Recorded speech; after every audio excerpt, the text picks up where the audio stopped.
Yo, hey there guys, welcome back to my channel. And today we're going to be talking about microchips and basically how they're manufactured, how they're actually made, how they start their manufacturing process right from silicon, because they actually start out as just like sand, basically. So if you've ever wondered how people actually came up with the idea of making a microchip in the first place and how it actually came about starting from sand, it was basically a guy in the late 60s. He formed a pathway of making a microchip.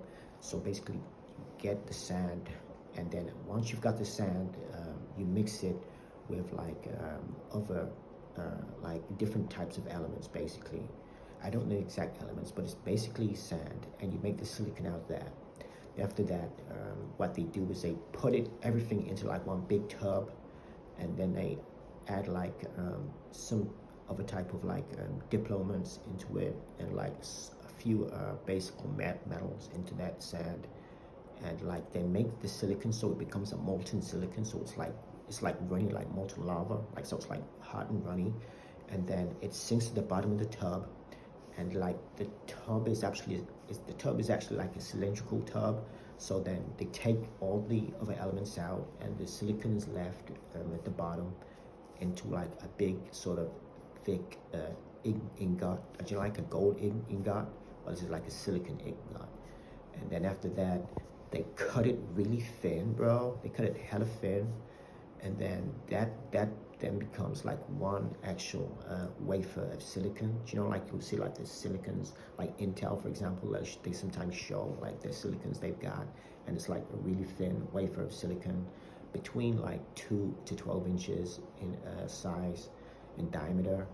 And then once they've done that, bro, they'll put it into like this machine in the factory, and the machine will then like etch out basically it'll etch out the processor, the microchip processor's blueprint, and they'll add it like some type of kind of dye onto the silicon as well, and then they'll add like metal, aluminium into it, and the aluminium is basically like for the bus is for like where the electrical pathways pass.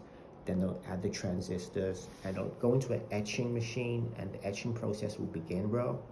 So the etching process, they expose it to light. Now, in the factory, they can't have any type of dust there at all. You know, if just one small speck of dust goes onto the silicon surface, bro, in the manufacturing process, then it can be completely dead. And that's like 12 weeks of work just gone down the drain, bro. So they've got to make sure that like everyone wears like all white clothing, you know, all the top of their head, no hair can be showing. They gotta have gloves on, you know, they gotta be completely dust free. Anyway, once they've took the silicon out of the etching machine, the etching machine is actually uses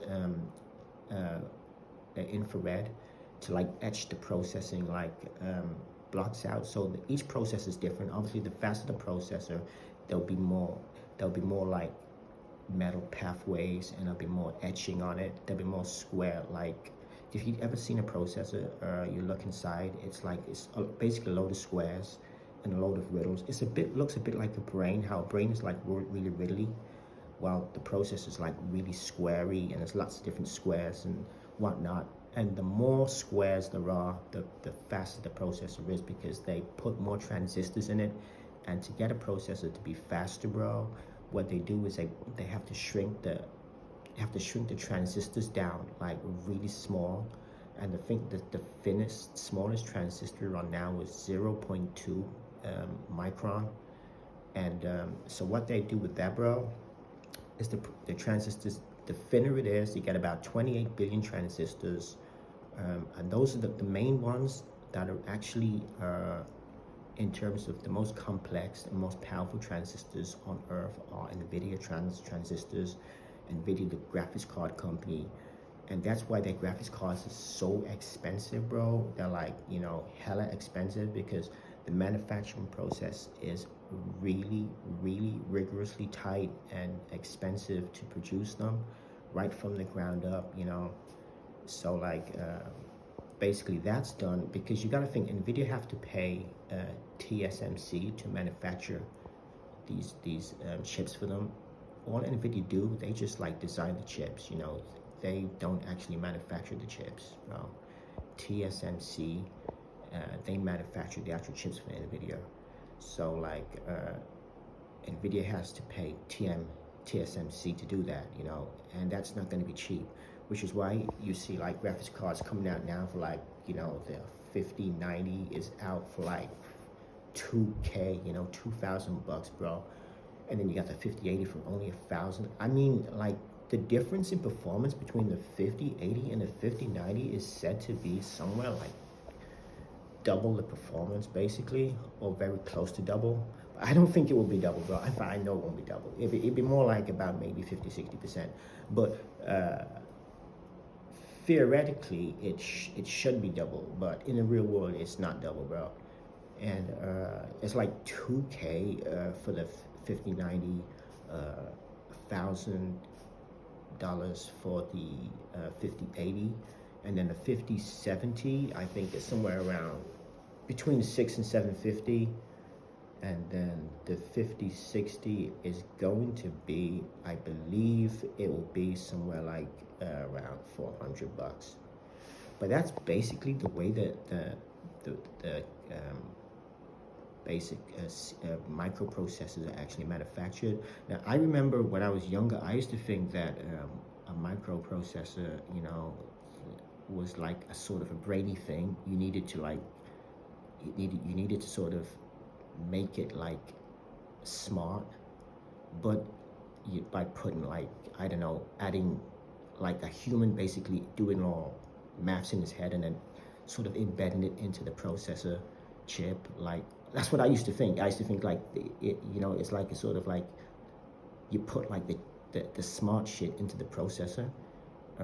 You sort of like, but it's not the case. You like program it. I guess you program it and then you put it in the processor. But no, not necessarily really like that. It's literally just a load of squiggles, bro. And then it's just the best way you can make the squiggles and the floating points on the chip is just to have them as edgy as possible and as small as possible with the transistors, but keep adding a lot and loads of transistors, and that just makes the processor faster. The processor hasn't actually got a brain. All it has is zeros and ones. That's all it knows. All it knows is zeros and ones. You can just program whatever the processor, you just program what the processor can do in zeros and ones. So you could have a 0 saying on and a 1, no, sorry, a 1 saying on and a 0 saying off, bro. Now with those ons and offs, what you then do, bro, is you can program, like say for example games, you could program a game. So a 0 could be jump, and then a 1 could be duck, or a 1 could be like fall back down to the ground, and then you program that, you tap that into the game, and the processor would understand that because you'd be programming for a particular processors, well, all the processors really, so they all understand, mainly Nvidia for graphics, and then obviously AMD as well, and now Intel with their Intel Arc.